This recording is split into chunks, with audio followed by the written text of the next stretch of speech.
Thank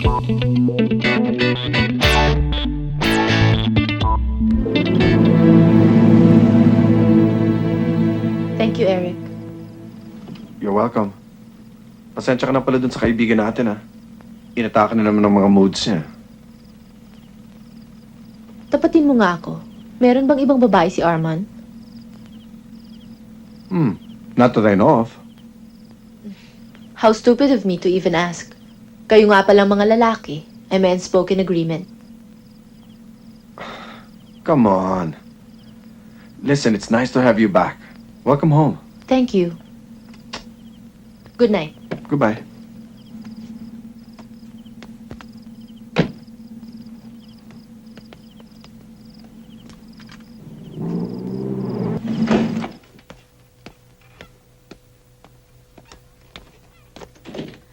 Naku ma'am, mabuti dumating na kayo. Ang Bakit? mami nyo. Ano nangyari? Natagpo ni Cynthia kanina, nadula sa banyo ng kanyang kwarto.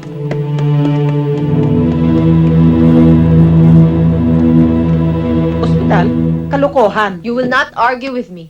Magpapatingin ka sa doktor. Nahilo lang ako, ewan ko kung bakit nataranta na kayong lahat.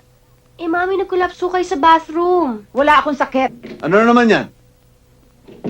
Eh, daddy kasi hinimatay ang mami eh. Kanina ko pa ho kayo tinatawagan sa cellular phone nyo. Kaso lang naka-off naman. Kumusta naman ang pakiramdam mo?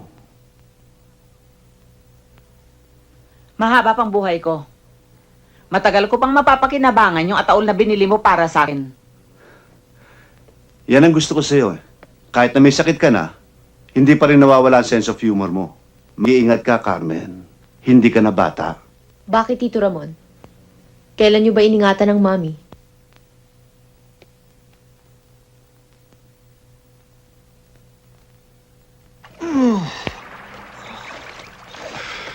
Pare, believe naman ako sa'yo. Dahil lang sa isang babae, nagkakaganyan ka na. Mahiya ka naman. Ewan ko ba? Laging pumapasok sa ulo ko si Clara. Hindi ako makakonsentrate.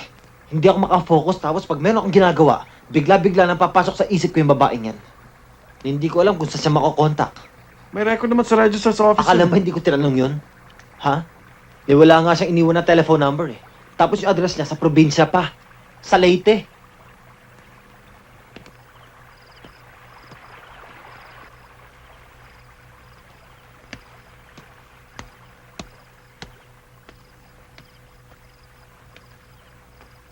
Arman, I don't usually do this, but circumstances demand that I see you. Pakiramdam ko iniiwasan mo ako. Oh, bakit yun naman gagawin yun? Kaya nga ako nandito para malaman ko. Parang naglolokohan lang tayo eh. Bettina, Look, I've been here for almost a week. We've seen each other twice. You left me once. Ni hindi ka tumatawag, hindi mo ako binibisita, hindi mo man lang kinakamusta kung humihinga pa ako o naloloka na ako. Bettina, Anong ibig sabihin nito? marami ako inaasikaso ngayon. Marami akong ginagawa lately. May commitment tayo sa isa't isa. Hindi ko hinihingi ang buong buhay mo. Ni hindi ko nga minomonitor ang bawat kilos o galaw mo. Ang gusto ko lang ay ang right na pansinin mo Bettina, ko. I'm sorry. Naguguluhan ako. In the first place, you wouldn't understand. How will I possibly understand? Hindi tayo nakikita. Anong gusto mong gawin ko sa sarili ko? Magkulong sa kwarto habang iniintay ko kung anong desisyon ng sumisirko mong utak?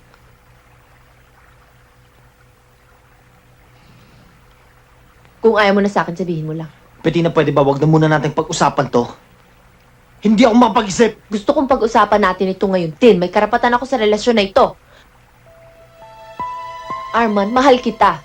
Nagpakatino ako sa Amerika dahil sa'yo. Nangako kang magpapakasal tayo pagka-graduate mo. I accepted your offer. Hindi naman ako sa naniningil ng pangako. Wala kang obligasyon sa akin. Hindi naman sa ganon. Kaya lang kung papasukin natin ang pag-aasawa, hindi ba mas maganda kung buo sa loob natin? At kung kumbinsido ako Kumbinsido kang gusto mo ako mapangasawa? Meron ka na bang ibang nakilala?